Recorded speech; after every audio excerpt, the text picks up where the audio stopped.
According to Barna, 51% of all church-going Americans are unfamiliar with the term the Great Commission. Let's change the stat. Welcome to GoCast, a podcast designed to inspire and equip pastors and leaders to lead soul-winning churches. We have a mission to go and make disciples. This is GoCast. Hey everyone, welcome to GoCast. I'm your host, Kelly Stickle, joined by my friend and co-host, Tim Tribble. How are you today, Tim? Always a pleasure to be here. So good. I cannot wait for today's podcast. Yeah. This conversation was so fascinating. My guest today is Dr. Gerald Sittser. He's a professor of theology, a former pastor as well, and incredibly intelligent, well-learned, and he's an author, speaker, and the information that he brings out in this conversation is just absolutely fascinating. One of the things that he brought up that I thought was really interesting was this idea that he, as a professor, he has many students, former students, many of whom have moved off to other cities, other locations, and have contacted him and said that they don't believe and don't have faith anymore. And when pressing into that, he says basically it's not that they disagree, it's just that they became indifferent and that the faith is kind of become irrelevant to their everyday life. And we dive into a little bit about that. So you're a youth pastor, have been for many years, and so conversations with many youth. Have you seen this trend with kids where, in the past, when I was much younger and dealing with youth, we were arguing over, apologetics and creation and is it true or is it not true? But this conversation that I think was fascinating about indifference, where it's just not relevant anymore. Have you seen that with kids? I think in this day and age with kids being accessible to all the information they possibly need right now, I think the one thing they're looking for is a genuine display of authenticity with what they believe in. And as a church, we've gone through so many seasons of the charismatic side, and we've ventured into all these different branches of how we express our relationship with God. But I think what we've done is we've overlooked the fundamental, genuine relationship and how it all. Overall, I think the church is getting back to the grassroots of what it was and what made it powerful to begin with. Yeah, so true. And Dr. Sittser he's a professor of theology and of history, and he pulls masterfully church history and into the relevance of things that we can learn throughout history. And one of those things that he kind of pulls in on in a big way is just what you're talking about, is getting back the foundations and the grassroots of what our faith is and how important it is for us to lay that foundation and to make disciples. I think you're going to love this conversation, and I don't want to delay it any further. Get your notepad out. This is fascinating topic. And so without further ado, let's go right now to my conversation with Professor Gerald Sittser. Well, hello, Dr. Sittser. It is so good to see you. So good to have you on the program. Welcome to GoCast. Thank you. Privileged to be here, Kelly. All right. For those in our audience who aren't as familiar with you or your work, why don't you tell us a little bit about yourself and what you currently do? For the past 30 years, I've been a professor of theology at university. I also do a lot of writing and speaking, and I'm an active father and grandfather besides. But for our purposes, what's most telling is that in the 10 years before that, I was a pastor. And so my commitment to the church has never faded after all these years. I love the church. I love God's people. I love the gospel. So just keep that in mind, my commitment to the church, to the people of God. The other thing is that 30 years ago, I lost my wife and raised my 3 children alone. Wow. And I remarried just 10 years ago. And that also heightened my sensibilities about how ordinary people live. I couldn't keep theology and church history, which is what my specialty is, in some kind of rarefied atmosphere in complete abstraction, because I was figuring out how to simply do life from day to day and get life done and provide a stable home for 3 very traumatized children who were at the time just 8, 6, and 2 years old. Oh my. Yeah, those are life-changing. Things have really shaped my life quite a bit. Yeah, those are definitely life-changing events. I know that I lost my mother I was already grown and gone, but even as an adult, losing her when she was very young, it's traumatizing. And so those are life-shaping things. Thanks for sharing that. Well, recently I read your book, Resilient Faith, and I got to say, and this is not just because you're on the program or because of this conversation, but it honestly was one of the most impactful books I've ever read, and I'm a proficient reader. I love reading books, but tell us first of all how this book came to be and why you felt the need to write it.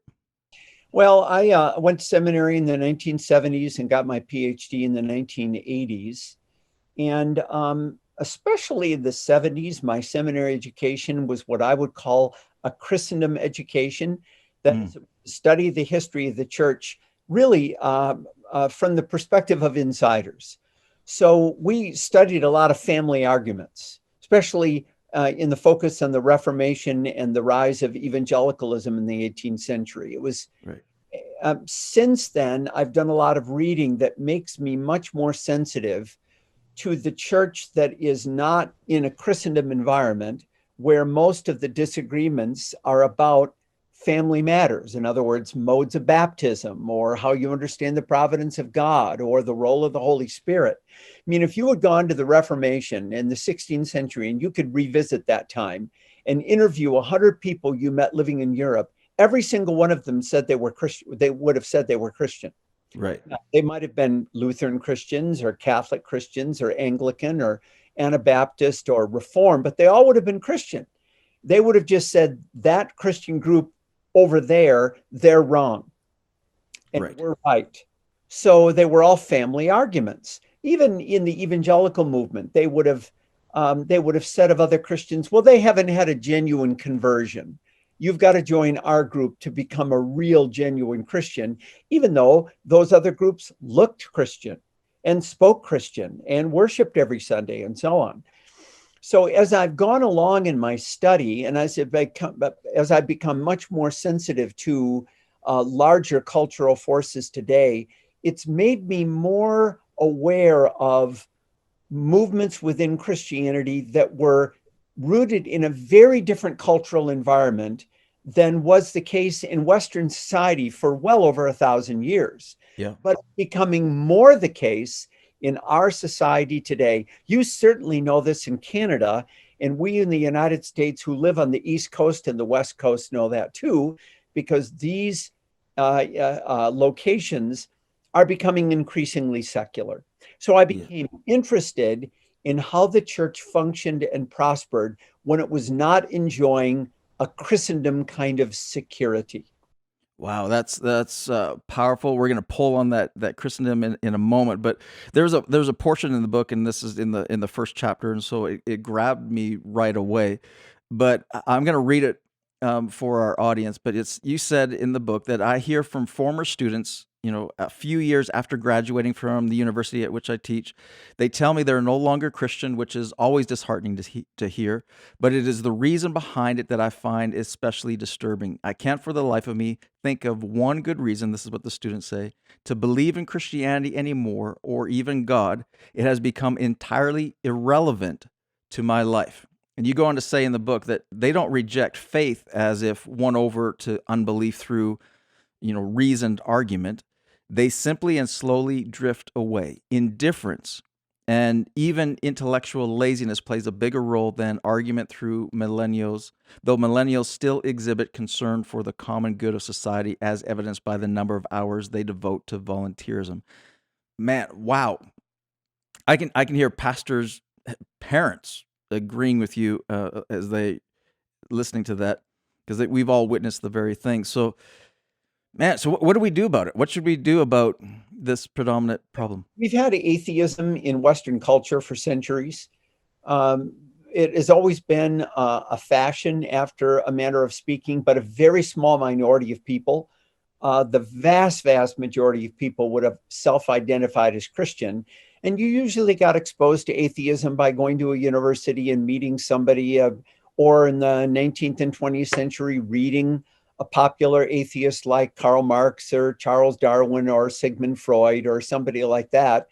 And then after intellectual struggle, you may choose to reject Christianity because of the persuasiveness of an intellectual argument against it.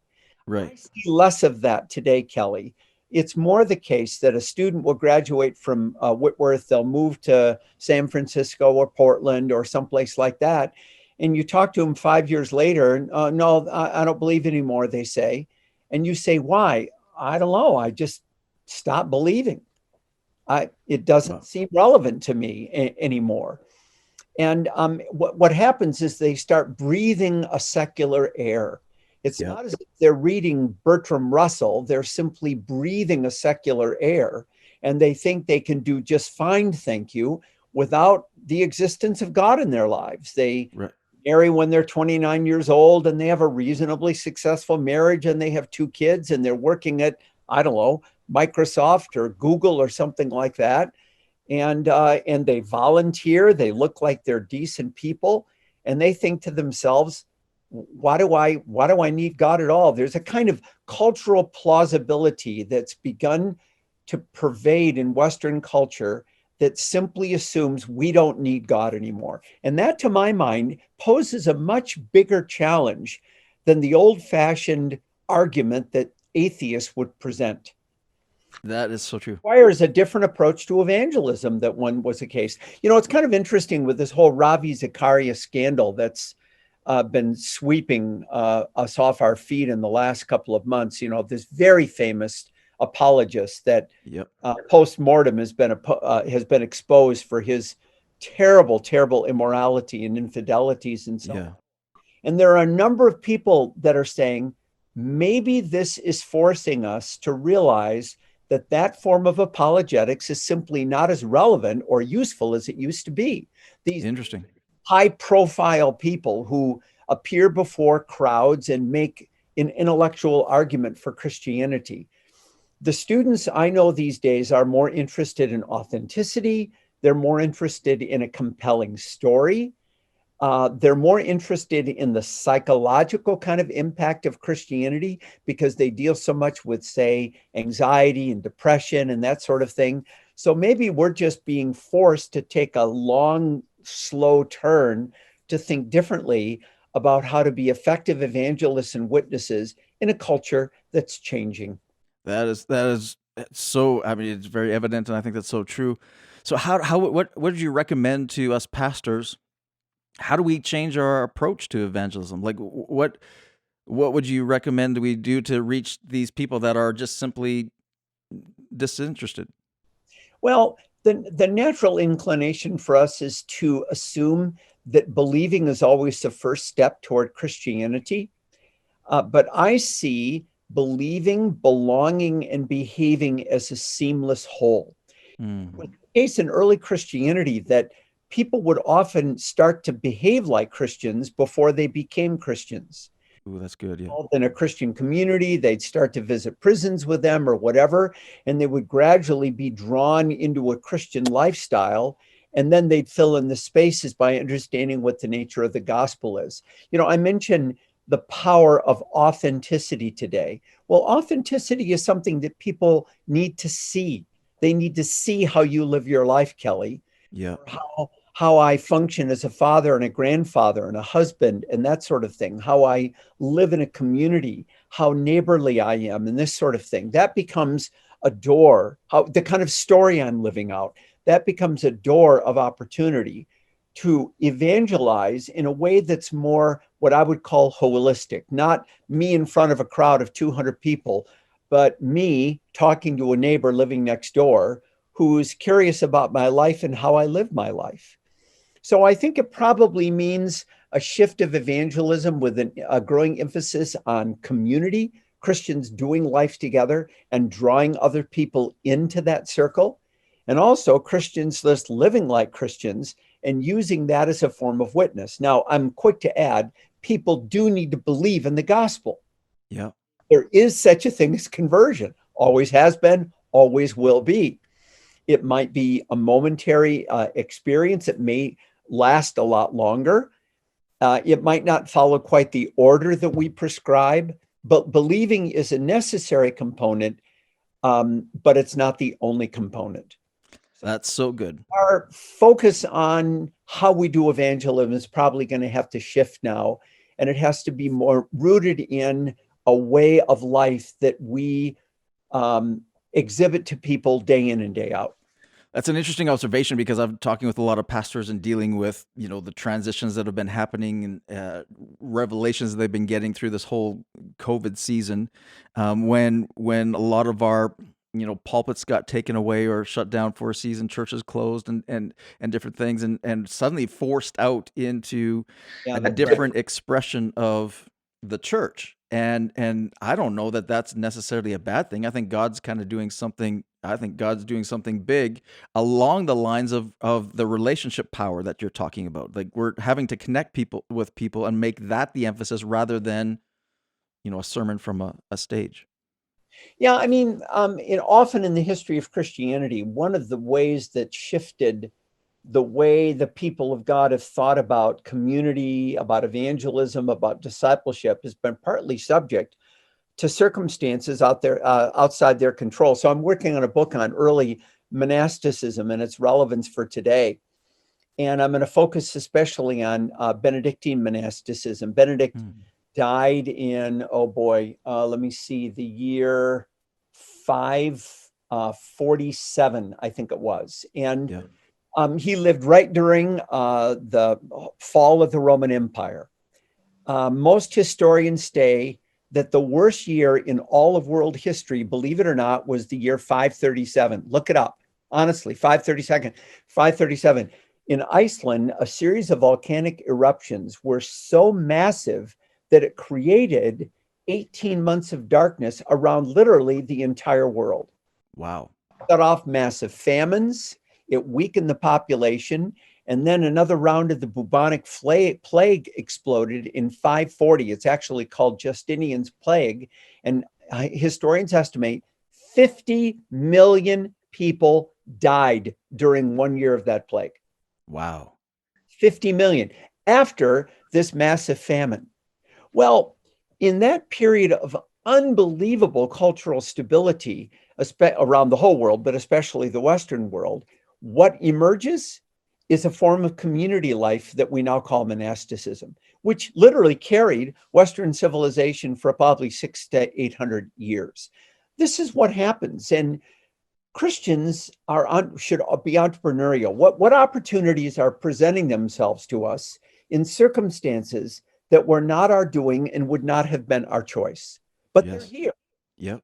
And one of them could be this pandemic. I'm not sure that churches are going to recover the numbers that they had before, and it may force them to do business a new way, maybe by growing smaller, but with a little bit more of a fighting force to them. I don't know. That's interesting. I mean, God used persecution in the first church in Jerusalem to scatter them to get the gospel going. Right, spot on. That's another excellent example to cite. Yeah. There was a great plague that swept through the Roman world in the 3rd century, and both secular and Christian sources talk about the impact of Christian behavior in caring for those who were afflicted by that plague. And it turned into an opportunity of witness for the church that impressed the larger pagan world. This kind of thing has been happening for 2,000 years. That's powerful. It's interesting enough. I read your book, Resilient Faith, the week first week of January. The Capitol riots were going on, and I'm reading about Christendom, and your definition of Christendom. You talked about it, you alluded to it earlier, but for our audience, I mean, define for us what you mean by Christendom and the contrast to what you see as the church or Christianity as Jesus wanted it to be. Yeah. Well, first of all, to a qualification, there's never been a pure Christianity. Yeah. There's never been a golden age of Christianity. Yeah. Ever. Not even the apostolic period. I'll ask you directly, Kelly, would you have wanted to be the pastor of the church in Corinth? No. And I mean, this was Pauline the period of the apostles. And yet look at the mess of that church in Corinth. So, well, you read in your book that the bishops were like, they were the targets. That was basically a death sentence, being named the pastor or the bishop. And I was like, oh, there were fights in early Christianity and all kinds of things. So we need to be careful that we don't take one particular period and we turn it into a golden age. That's so good. Golden age. But there are different problems in different periods. And one of our problems is that we are the heirs of a long, long history of Christendom. Now, Christendom does not mean every person was Christian. That is simply not true. But in Christendom, most people would have said they were Christian. You see the difference? Yep. In other words, the default, the screensaver of the culture of that time always went back to the default of being Christian. So I call Christendom that symbiotic relationship between church and state, Christianity and culture. The two become virtually synonymous with each other. Yep. And there are some good things in Christendom. Education tends to be more inherently Christian. There tends to be a slightly higher moral order. You're operating by the same set of assumptions. Lots of things that are not true in our culture today, where identity issues or educational disputes and so on reveal a deep cultural fissure and all kinds of disagreements that run profoundly deep. So I don't want to trash Christendom. There were some good things about Christendom, but there were some bad things. And one was that the assumption was everybody was Christian, when clearly they were not. What Christendom often produced were renewal movements that would provide an option for people who wanted to be really serious disciples and just couldn't be in their own churches. So monasticism was such a movement. Then the Franciscans and the Dominicans, and then the Wesleyan movement in the 19th century, 18th and 19th century, and so on. So you'd have these little bursts of renewal that would try to elevate the level of Christian maturity and a commitment to discipleship. But it was always in fits and starts, and in the end, it would tend to fade. See? Yeah, that's good. Well, in Canada, it's been a while since we could claim that we were a Christian nation. I know that people that were founded on that. It's been a while. Sorry? That's true too, just to a lesser degree. In the United States, it's a little more regional. So if you go to Seattle or live in the Bay Area, San Francisco Bay Area, you're going to have a very different cultural experience than if you live in, say, Chattanooga, Tennessee. Yeah. Much, much higher rates of church attendance, much, much higher rates of people who self-identify as Christian. In America, the big threat right now is a kind of mingling of Christianity with culture. Yeah. Prosperity gospel is one of those examples. And another one is Christian nationalism. And that's what you saw on January 6th. Look at the flags that people were waving. Yep. Flags, Confederate flags, Christian flags, and the American, all proclaiming in the name of God. That's the thing I think that I found watching this.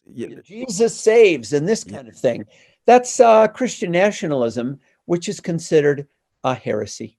Yeah, it's true. I mean, with that, like this is what you alluded to in the book, or not even alluded to. You went right after it. And this is conversations I have with pastors and leaders everywhere. And there seems to be this tension where we're watching our nation become less and less Christ-like, less and less Christian. We're watching, government go further and further away, and the church is panicking. You said in the book that we're watching the demise of Christendom, and it's left the church concerned, confused, and sober, and sobered. So let me ask this question: is the end of Christendom? What are we fighting for? And should we be panicked? Should we be concerned? Should we?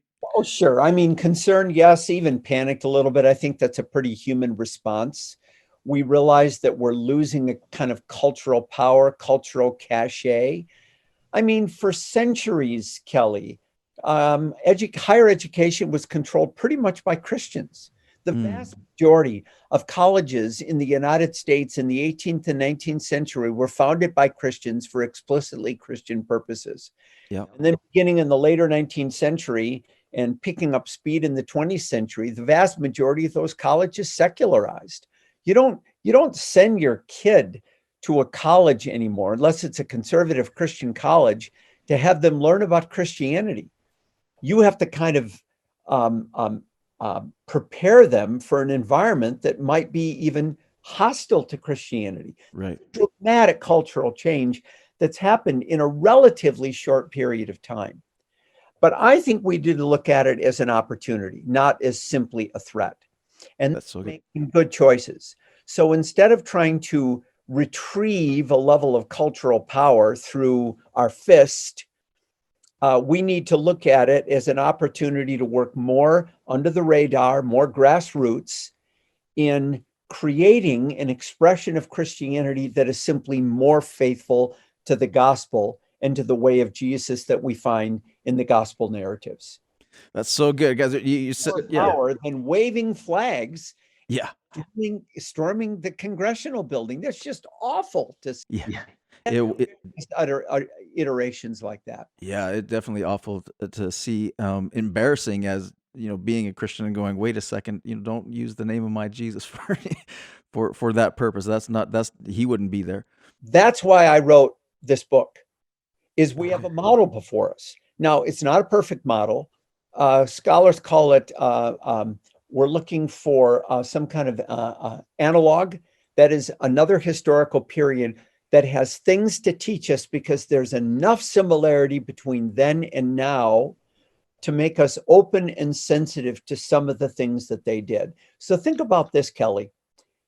For 300 years, the church facing at least suspicion and at the most open hostility, and with no state support at all, and with very little cultural cachet, most of what you believe and what you practice was formed in those 300 years. Yeah, amazing. It grew from nothing to about 5 million people on the eve of the last great persecution under Diocletian. That is historically unprecedented in the entire history of the world with any religion. Absolutely. How did they pull that off? Well, that's what the book's about. And that's what got my attention, and why I was vibrating after having read it, because I could see immediately, the comparisons with what we're seeing now and going, wait a second, and it just brought again to reality. Some of the things are going, hey, what are we fighting for? Are we fighting for Christendom, or are we fighting for Jesus? And I don't know, it got me all stirred up. Yeah. And if we fight for Christendom, we're going to end up producing a form of Christianity that's going to be the opposite of Christianity itself. Oh. It's going to require too much compromise and accommodation for us to maintain that level of cultural power and privilege, and it will destroy the very thing we're trying to preserve. You stated also in the book that curiosity that you're talking about, that Christians are looking today, watching what's happening with Christendom, and that they're looking, and pastors and Christians are today looking for new resources, movements, models that might help us. And one of those models, and is the first, second, third century church that we can and you go into a lot of that history. What I found fascinating, having gone to Bible college, read a lot of church history, different things. What I found fascinating in the book was the letters written, the documents written by the Roman officials back and forth to one another about the church. Yeah, that to me, we have those. Mm-hmm. That to me was as fascinating, if not more fascinating than what the church was saying about itself. And it one of the things that stood out to me is the fact that the Romans, they persecuted, resisted, did everything they possibly could to eliminate, Christianity, in the first, second, third century, to stop it. Yet even in the earliest writings of Christianity, there seemed to be this underlying admiration, respect for Christians. Why do you think that was? Well, and jealousy. Well, there are a couple of things I want to say that are going to commend these people. Let me mention some of the names, even though most of our listeners are not going to be familiar with them. We have a Roman historian by the name of Tacitus, writing in the year 115 to describe the great fire of Rome that occurred in 64. Rumors spread that Nero had started that fire to destroy Rome and rebuild it to his glory. And considering his mental health and reputation, that was not at all far-fetched. Mm-hmm. He found a scapegoat in the Christians, and Tacitus was quite curious as to why Christians would be picked on that way. And so we have some information from Tacitus about the very early reputation of Christians. That persecution is probably what cost Paul and Peter their lives. So we're really early in the history of the church. Yeah. Already we have a record from a secular pagan source, an elite Roman, who's commenting on Christianity. Suetonius, same thing, a Roman historian writing about Christianity. Then we've got Celsus in around the year 180. He was kind of the elite Harvard professor of the 2nd century. He knew emperors and educated their children. We have Galen, who was a physician living in the 2nd century, another pagan Roman who wrote about Christianity. We've got Porphyry in the late 3rd century writing about Christianity. We've got Julian the Apostate, a Roman emperor from the 4th century writing about Christianity. This is a treasure of information about how opponents viewed Christianity. Now, 2 comments. The first is that they understood it. Now, they didn't buy it because it was so contrary to their worldview, it made no sense to them. Right. So Celsus knew that Christians believed in in creation ex nihilo, God creating from nothing. He knew about the incarnation. He just said, why would God want to be incarnated? What a stupid idea. About the resurrection, and said, I'm sorry, it's just not possible, because he didn't carry a Christian worldview, and he didn't have a view of God that would do that out of love. Porphyry, same thing. I mean, these people were well informed about Christianity, but they simply would not accept the larger worldview having to do with the character of God and his love for the world that he had created. So that's number one. The other thing is that they were actually jealous of the impact that Christian behavior had. They would be sarcastic about it. They would be dismissive about it, but underneath was this irritation that Christianity was gaining such a profound cultural foothold because of how they treated people. Wow. Treated servants, how they lived out their marriages, how they treated their kids, how they served the least of these, how they cared for the sick. Julian the Apostate in the 4th century just wrung his hands. He had actually been Christian and rejected it. And he said, I'm throwing as much money as I can at my pagan priests to help them and support them as they try to create a social service network that's even remotely close to the way Christians do it, and I can't do it. Amazing. Why? Because they didn't have the same worldview. Yep. You can't do the work of Jesus without believing in Jesus, Kelly. It's so true. I mean, even today, we have 3 main hospitals in the city of Spokane. They all have Christian names. Yeah. Sacred Heart, Deaconess, and Holy Family. I mean, Christians have been doing this probably a little bit more haphazardly and unevenly for centuries. But the pattern was set in early Christianity by the way they imitated Jesus and treated the least of these in society. See, and that stood out to me probably more than anything. I've been saying this over and over again to my church for a number of years, and I almost jumped up. I literally did. I was reading by myself and jumped up, and I'm reading this and going, yeah, because there's Enthusiasm. yeah, there's something so profound about, we read the words in the Bible. We read Jesus's words when he says, a new command I give you, to his disciples, which that would have been so remarkably profound to Jewish ears to hear. Yeah. Wait, There's a new command. Wait, and the new command wasn't, love God better. The new command was love others. Yeah, that's And right. and watching that profound effect, because we read that, but what I read in your book through and read especially from the Romans that you had mentioned and others in there about how they viewed Christians, and I was like, the early church actually did that. Did that. Well, I should say, did it with enough credibility and consistency that it gained attention from the Roman world. Not every Christian did it, obviously. No, absolutely, yeah. The critical mass did. There was a critical mass of Christians and enough of a consistent witness to leave that impression with the larger Roman world. And Rome hated the poor. The people they despised the most were the people who were poor enough that they could never pay anybody back. And Yeah. what were the people that Christians cared the most for? Widows, orphans, prisoners, the poor.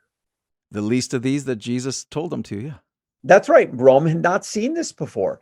And Yeah. this is how Christians, for the most part anyway, conducted their lives. It left, obviously, a huge impression on people. And we know this because when a second century apologist or defender of the faith is writing a long letter to a pagan Roman official, he actually uses Christian behavior in the first part of his argument for Christianity. Wow. I think it was a bunch of facts or Yep. philosophical reasoning. He simply points to Christian behavior and says, yeah, that's what we do. And you know it. You see it. Yeah. Man, reading that and hearing you talk again gets me all fired up because I've been saying for a while that the church has abdicated our responsibility. We've abdicated our responsibility to governments to meet all the needs of the poor and the rent. We say the government needs to do that. We advocate our responsibility to the Red Cross and other organizations like that. Meanwhile, there's needy people all around us, and we sit in our cathedrals, our churches, waiting for them to come to us. And yet the early church didn't have the cathedrals, didn't have all these things, and yet made a remarkable difference simply by doing what Jesus said, loving others and helping the widows and the orphans and the least of these. It's powerful. It is powerful. Yeah. And I mean, cultural settings obviously are different. Most of what the early Christian movement did was what I would call more formational. So here's a curious thing. If you would look at an order of worship in the 2nd century, we actually have one from the writings of Justin Martyr. Yeah, I found that fascinating too. That's amazing. In the year 165, and when you look at his order of worship and you look at your order of worship, they'd be virtually the same. So you think, okay, then what's the problem here? Well, the problem is that we approach worship more as consumers. So Right. I drive away after sitting in your church and I say to my wife, boy, Kelly was really off today. Notice my tone. Notice what I'm saying. Or, man, what a great sermon. As if I'm a good Christian because I thought you preached a good sermon. Right. Well, who gives a rip what I think? But, Yeah. Or, boy, wasn't the music great today? Or, oh my gosh, that drummer was way too loud. Yeah. We talk about worship, and we in fact worship more with consumer tastes. In early Christianity, without the buildings, without the fancy preaching and this sort of thing, they tended to view worship more as a formational experience. It's as if they're behind.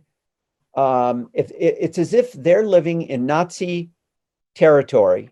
Yeah. Tuning into Radio Free Europe to listen to the truth about reality. The Nazis are not telling us the truth.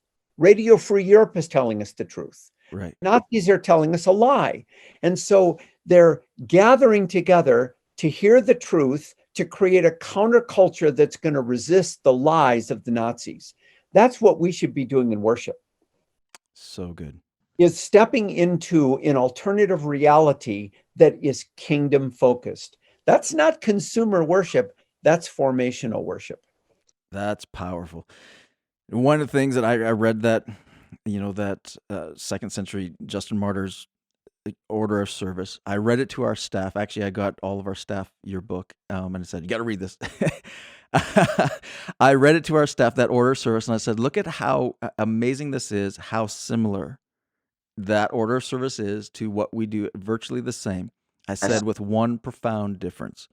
There's actually two profound differences that I pointed out. You can correct me if I'm wrong, but two profound differences. Number one is the way they took offerings, and the way they received the offering wasn't for tithe and taking it, bringing it to the church. It was, are there any needs here? And they took offerings and met needs of one another. Which, I mean, that always fascinated me in the book of Acts. There was no need among them. And I was like, it's fascinating. They took care of one another. And then, Emperor Julian said, and they take care of us too. Like, amazing. Yeah. I thought that's amazing. The second big difference was, their communion service or Lord's Supper service was an actual meal, and they ate together, and their fellowship, which again, the book of Acts says, but we read that, and the practice of that today somehow goes missing, that sense of community and fellowship and the taking care of one another. Do you want to? Yeah, you said community now twice over, and here's the thing: community in the Christian movement helps create that alternative reality of the kingdom. So when I'm with you, Kelly, a fellow church member, a fellow believer, and I share life with you, I break bread with you, I take the cup with you, I share a meal with you, I confess my sin to you, I pray with you, I offer prayers to God, and so on and so forth. I'm creating a little community, a little cocoon of belonging and fellowship and praise and worship and study and prayer that puts one of my feet in the world of the kingdom. That's reality, Kelly. The kingdom of God is reality, not America, not Canada, not the Republican Party, not Donald Trump, not Joe Biden, nothing. It's the kingdom of God. And worship should remind us that's ultimate reality, and that's the world we live in. And then, of course, we leave our gathered places and we go out into the world, and we function as witnesses to the gospel in environments that are sometimes hostile to us. But we don't run away. We don't isolate ourselves like the Jews did in early Christianity. We don't. We engage, but without compromising. You've got to have a strong worship life to find the strength to be able to do that. So true. Yeah, that's good. That's the other thing that really stood out to me in your book, and one thing that I've talked with our team about, and we're actually going to be preaching this coming up, preaching the kingdom of God, because I think one thing that stood out to me is how kingdom-minded. They weren't concerned about the kingdom of Rome, the kingdom of, Israel, that they were concerned about the kingdom of God. And they were so kingdom-minded, they didn't fear death. They didn't fear persecution. They didn't fear, becoming a Christian would be a loss of, of income, of business, of prominence, whatever. They were so kingdom-minded. And that, to me, that was convicting for me personally, going, okay, I need to get more of the kingdom, more kingdom-minded. Mm-hmm. Yeah, that's right. So, let me give you this kind of a picture in your mind. We're in the 2nd century. We're in a city like Ephesus, for example. The Christian movement has got a good foothold there. And if let's say you're a pagan, and you go to the agora, the marketplace. Everyone went to the marketplace every day because there's no refrigeration. So you got to buy your food fresh. Yeah. Fish and vegetables or whatever. And you go to this agora, there's lots of people, lots of stalls, lots of life. On the way there, you stop in at a shrine and offer a sacrifice to the god. Maybe you participate in a pagan feast or festival. The religion back then was highly transactional, not relational. Yeah. You cut deals with the gods to get your wife pregnant, or to cut a business deal and succeed, make money, whatever it happens to be. Anyway, so you go, and there are Christians in that marketplace, but on the surface of things, they look like everybody else. Mm-hmm. Eat the same food, shop in the same stores, wear the same clothes, speak the same language.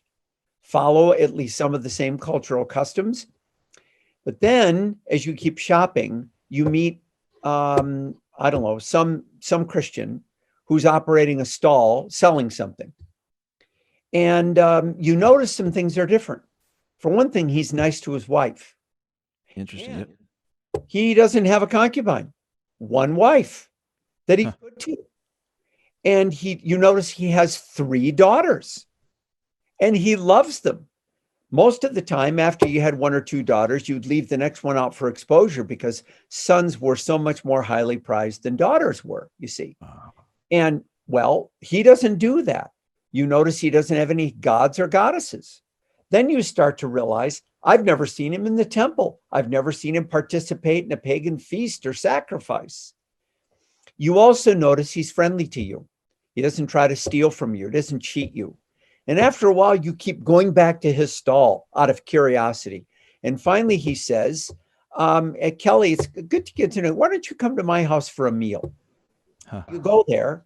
You notice that he prays to God in the name of Jesus. You look around, no gods or goddesses anywhere. There's this wonderful kind of spirit at the table as they share life with you. And you're drawn into that community of little faith. Maybe there's some others sitting around the table who self-identify as Christians. And gradually you get to know that family. They become a kind of mentor to you. Then you get enrolled in what was called the catechumenate, and you go through a 2 or 3 year training process before you actually are baptized. Wow. And they enculturate you into a vital, living, practiced faith. By the way, I should add, by way of slight advertisement, I've actually created a new catechumenate. Oh, really? A 2 to 3 year training process.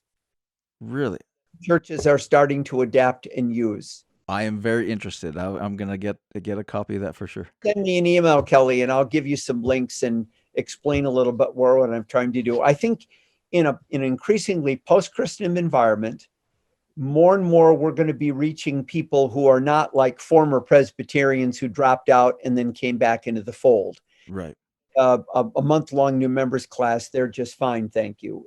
That I think we're getting past that, and we need to be much more thorough in enculturating people into a whole Christian way of life, and that's simply going to require more patience.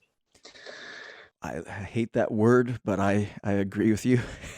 Patience is not my strongest suit, but it's something. I love what you're saying, because what stood out to me, and again, the early church wasn't perfect, but what stood out to me, and I think what challenged me so much in the book, was that they were known for their generosity, and they were known for their discipline, and the disciple, being a disciple, disciplined one, and that was attractive to those outside the fold as much as it was to those inside the fold. It wasn't trying to impress God. It wasn't trying to impress other Christians. It was just they lived it at that level. And I thought, if COVID's taught us anything as pastors, our discipleship has been too weak. And when we watch people drift from the church, and we're shocked as pastors, they're not coming back. Are they going to come back? Well, where's the foundation anyway? Maybe it's because we haven't led that discipleship foundation and laid it strong enough. And the generosity for one another, taking care of each other's needs, man. If we could just get back to that, I don't know. It challenged me, and it's something that I've challenged my staff with and said, okay, we got to reevaluate. And in fact, a couple of weeks ago, because of you, just going to say this, and because of the book, and because of what I read in there, especially about how the Romans said that, we started a whole new process in our offering time, and saying if there are any needs, and had people submit needs, and we started meeting those needs. Well done. And I was like, I want to be a church where there's no need among us, and let's take care of our own. Done. Yeah, that's good. Really. Well, I commend you, Kelly, for taking that step of faith, that step of obedience. And it's terrifying. I mean, we're not a small church, so it's a terrifying thing, but at the same time, I was like, I just felt so challenged to do that. This has been so good. It's been such an honor to meet with you and to talk with you and have these conversations. And is there anything that on your heart that you want to share with pastors, leaders, that we didn't talk about that you want to touch on? Well, when you look at the pattern of early Christianity, of course, we can't crunch the numbers with a lot of accuracy, but historians have developed some really good techniques for gaining a sense of how it grew and what was the kind of growth trajectory of the church. They inscriptions on tombstones and see if there are any hints of Christianity and so on. So now the estimate is that around the year 40, there might have been 5,000 Christians. And by the year 300, about 5 million Christians. Wow. But what you need to see is the growth was not a straight line. The growth was exponential. That is to say, the line remains relatively flat and then gradually goes up like this. Exponential curve, not a straight line. Right. That means that the work you do early on in creating what I call a culture of discipleship, not a legalistic culture, that always backfires. Yeah. Not a lazy culture, that backfires, but a culture of discipleship where people, a critical mass of people really want to follow Jesus because he's the way, the truth, and the life. Yeah. And when that happens, it creates a kind of powerful movement. And then that it first grows slowly and then begins to shoot up. But the growth is stable, not based on a personality or a new program or a really cool worship band or a big new building. It's based on what's happening internally in the life of that church and their capacity to witness to the larger world in word and deed. And then when new people are brought in, they're brought into an environment that's already alive with worship, discipline, commitment, and maturity. I mean, right now, our Gonzaga basketball team here in Spokane, is ranked #1 in the nation, and that we're in the NCAA tournament right now. Well, that coach, Mark Few, is a Christian. It's taken him 20 years to develop that culture on his team. Right. And now they can hardly lose. It did not happen overnight. We don't grow healthy churches overnight, but we can grow them. And once that health begins to kick in, once you develop a critical mass of what I call functionally mature Christians, you're off and running. And the weight is not going to rest exclusively on your shoulders, Kelly, as a dynamic speaker or on a staff and the creative programs you're offering. It's going to rest on the shoulders of an increasing number of people who are serious followers of Jesus. That is so good. And that requires that patience that you talked about just a moment. Sorry to say. Well, that's so good. And I really do. I love what you just said too about, and I don't know if you did it by accident. I'm sure you didn't, but we need to create a movement and that's what the church is designed to be, is a movement. And I believe that is exactly what God is positioning us for. Well, thank you so much, Jerry, and for your time. I love your spirit. I love your energy. It's really fun to talk with you. We can have a lot of people eavesdrop, but this has been the conversation right here. Really sweet. So let's keep in touch. Yes, we'll definitely will. Thank you again. The Lord bless and keep you. Wow. That was awesome. Mind blown. That was so good. I just wanted to continue the conversation forever and ever. There's so much in that. I'm sure you're going to have to go back and listen to that again. I know I am so much in there. Tim, what stood out to you? If I had to fully pull apart everything that we just learned in that, just the basis of that first 300 years, the church having no state support, no other kind of support, and yet became the most powerful ground overturning movement. How do they pull that off? Like, that's... Not only did they pull it off and survive and exist, but they created in those 300 years, and I love how he brought that up too, they created a lot of the practices and the beliefs that we still 1800 years later still follow to this day, and established under all of that opposition and no support and all of it. So when he said that, like, if you were to look at the basic worship outline of what they did at that time, and we look at ours today, there's like so many similarities in it. We're very far distant, and it just goes to show how foundational those initial movements were and how long they've lasted. It's phenomenal. It's amazing because, I mean, pastors always pride themselves with changing the methods and wanting to do something fresh and new and all the rest of it. Here we are. You start reading something from the first, second, third century, and you're reading, Justin Martyr's thing, for instance, and he lists out, the order of service. We still do it. Yeah. As creative as we are, we're creative. We're still doing what they did. Yes. all that time ago. But fascinating stuff. I also really just that whole thing with monasticism and the worst year in the history of the world, and kind of puts into perspective what we're going through now.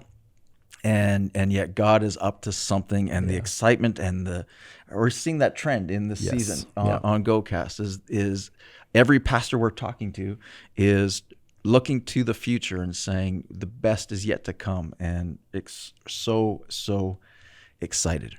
So next week we have again a returning guest. We just had him last week, and next week we're going to be coming back with another conversation with my friend Pastor Kevin Gerald. He's the lead pastor of Champion Center. He also is the leader, organizer of Team Church, which is an incredible. It's not an organization. It's kind of just a movement of pastors relating with one another. Fantastic conference. But we continue a conversation in talking about leadership in times of COVID and all of that. So here's a snippet of my conversation next week with Pastor Kevin Gerald. I went through a real traumatic season in my life with the loss of 7 people that were close to me.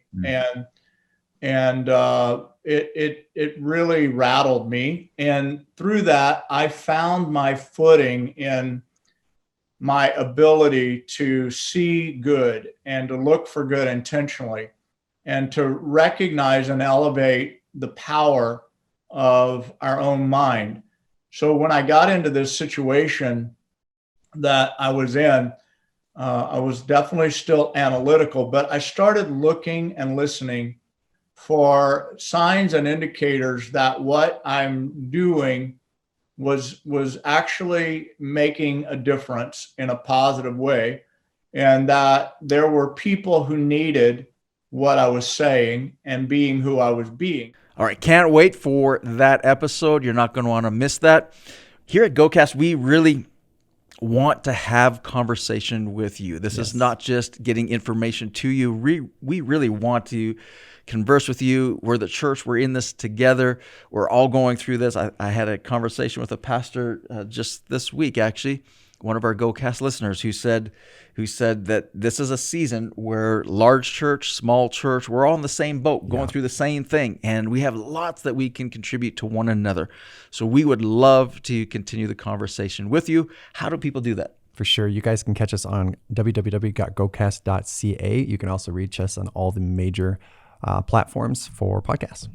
Yeah, and join us on social media, continue the conversation, and we would love to hear from you. Thank you so much for joining us again. We'll see you next time. Thank you for joining us for this episode of GoCast. We hope you feel inspired and better equipped to take your community for Christ. Make sure to subscribe to receive each new episode as it's released. Let's go and break the stat together.